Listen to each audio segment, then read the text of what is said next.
오늘 이제 그 알고 계시는 것처럼 이재명 대표에 대한 선거법 위반 이제 그 항소심 결과가 사실상 이제 나왔는데 아, 전체 무죄가 나왔습니다. 그러니까 이제 그 대장동과 관련돼 가지고 이제 그 김문기 씨를 모른다라고 했던 거. 네. 그리고 또 백현동과 관련된 사안 이제 박근혜 정부의 협박으로부터 이 백현동 개발이 이루어졌다라고 하는 얘기. 이것도 전부 다 이제 무죄가 나왔거든요. 어느 누구도 예상을 좀 못했던 결과인데 좀 어떻게 보셨습니까?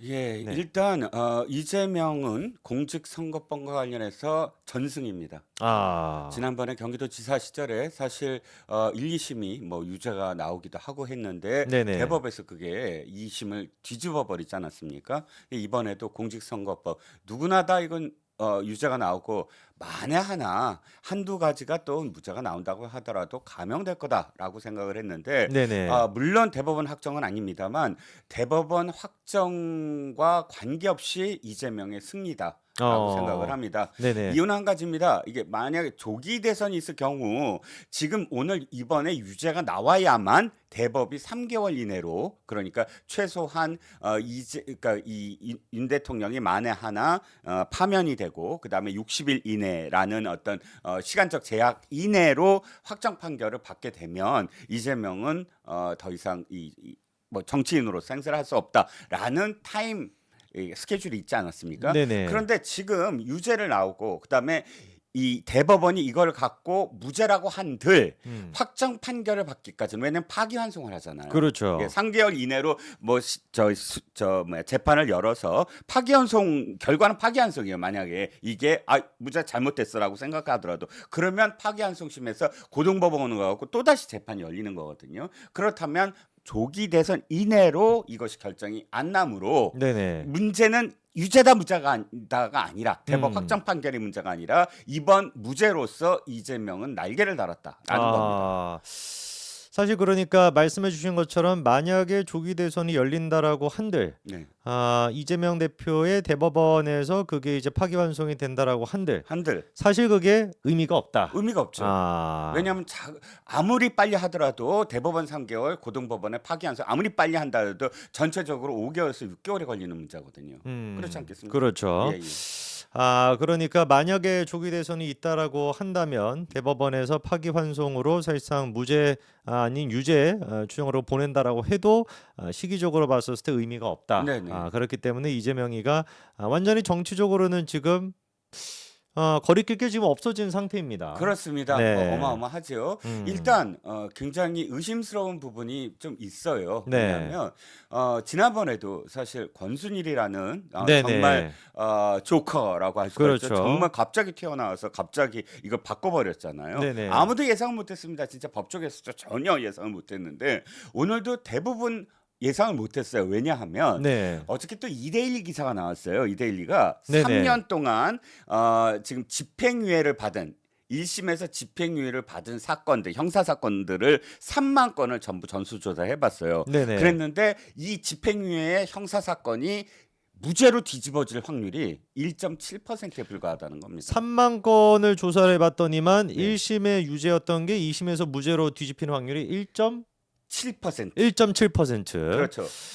정확하게는 야. 3만 5천 건인데 3만 5,099명 중에 네네. 585명만 무죄가 됐어요. 그러니까 1.7%에 해당됩니다. 근데 이재명 대표 같은 경우는 생각해 보면 2017년도, 18년도에도 무죄로 뒤집혔었고 예. 이번에도 마찬가지로 뒤집혔으니까 확률적으로 생각해 본다면 거의 지금 뭐 제로에 가까운 확률이네요. 그렇죠. 두 번 다 이렇게 무죄로 뒤집어질 확률, 어마어마한 확률로 지금 계속되고 있다는 점. 네네. 제가 물론 근거는 없습니다만 정황상 오늘 되게 의심스러운 부분이 네네. 이미 이재명과 민주당은 알고 있었나?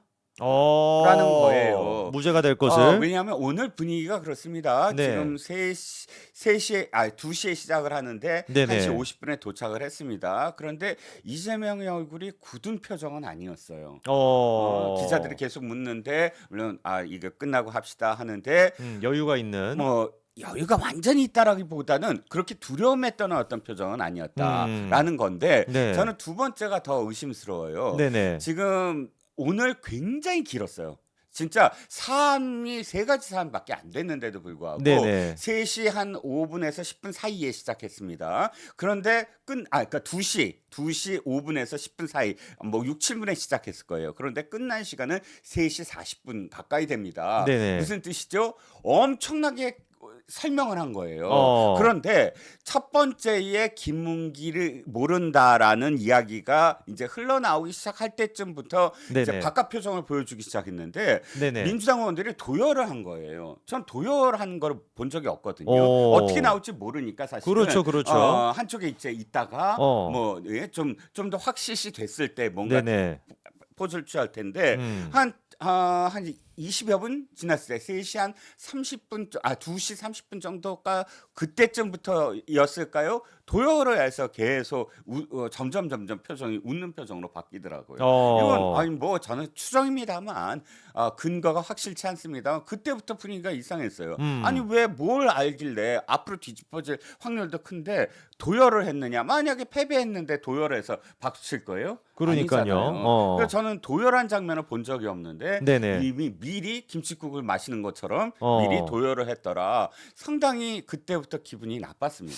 사실 그 김문기 씨를 모른다라고 했던 그 얘기는 1심에서 무죄가 나왔던 부분이기 때문에 네. 김문기 씨에 대한 언급이 시작되자마자 마치 무죄가 나온 것처럼 벌써 이렇게 도열을 할 그런 이유는 딱히 없는데. 맞습니다. 네. 지금 말씀하셨듯이 중요한 건 그 다음 골프 백현동, 여부와 그쵸, 골프랑 백현동. 여부거든요. 네. 근데 아주 일찍부터 도열을 해서 이거 뭐야? 왜 도열을 먼저 하고 있지? 뭐 나중에 이게 무너지면 어떡하지? 했는데 결국은 도열한 게 어떤 의도대로 됐다. 뭐 이렇게 여겨지는 대목이 있습니다.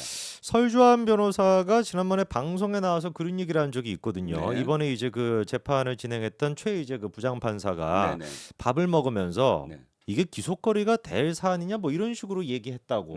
그런 얘기가 설주환 변호사가 방송에서 했던 얘기가 또 있었는데 네. 그런 얘기를 좀 종합해서 들어보니까 뭔가 좀 진짜 뭐 듣고 알고 있었던 게 있었던 거 아닌가라는 생각이 듭니다. 아니 저는 오늘 네. 지금 설명 그러니까 물론 아직 저는 결정문을 보지 못했습니다. 판결문을 보지 못했습니다. 하지만 네네. 지금 계속 그 기자들이 중간중간에 보내준 그런 내용을 갖고 제목을 다는 걸 보면 그 제목들을 쭉 봤을 때 네. 이게 왜 기소거리냐라는 거예요.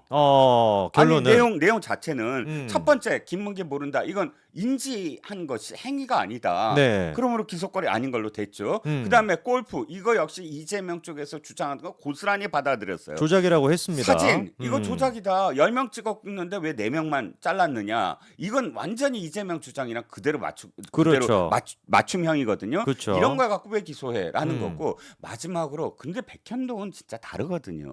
그렇죠. 백현동은 어마어마하게 많이 지금 많이 그 당시만 하더라도 많은 어떤 사실들이 나왔고 네네. 또 관련된 사람들이 당시 재판을 받고 있었고 그렇죠. 실질적으로 대장동보다 단순한 사건이에요. 그렇죠. 대장동은 얽힌 사람들이 굉장히 많고 얽힌 관계들이 굉장히 구조도가 계보도가 굉장히 복잡한 데 비해서 이쪽 백현동은 등장인물이 몇 명 안 되거든요. 그렇죠. 그러니까 백현동 부분은 빼박이다라고 생각을 했는데 백현동 부분에서 두 가지 표현이 저는 아주 기억에 남습니다. 백현동에 왜냐면 대해서. 하나는 뭐냐면 네. 아니 지금 공문 3번 보낸 거 압박 아니냐? 네.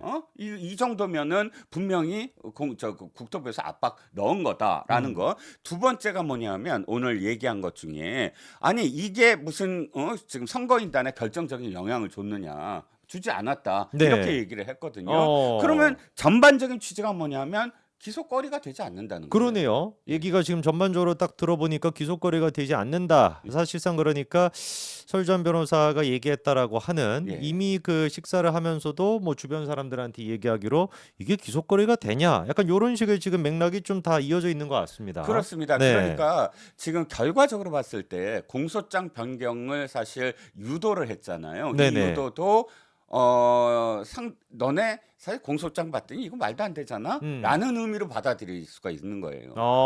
제대로 특정도 못하면서 특정도 못한 공소장 갖고 어떻게 할 거냐? 한번 해볼래? 해봐. 특정해봐. 이런 의미로 받아들여지는 거예요. 지금. 그런데 저는 공소장 변경을 봤거든요. 세대로 아주 집약적으로 했는데 도리어 아주 뚜렷했다. 굉장히 특정을 했다라고 생각을 했는데 예를 들자면 1심 재판에서 따지지 않았던 경기도 지사 때부터 때부터 알았다. 이거 역시 거짓말이다라고 어. 특정을 했어요. 오히려 추가적으로. 그런데 이런 부분들이 모두 다 그냥 뭉뚱그려서 한마디로 정리해서 김문기 몰랐다는 부분은 따질 거 없어. 그건 그냥 인식이야. 그걸 행위라고 할 수 없는데 이런 걸 왜 공소장에 넣니? 라는 표현이었어요. 어떤 네네. 의미에서 제가 지금에서 이렇게 해석을 한다면 음. 뭐 그런 부분들. 네네. 저는 사진 부분이 가장 최악입니다.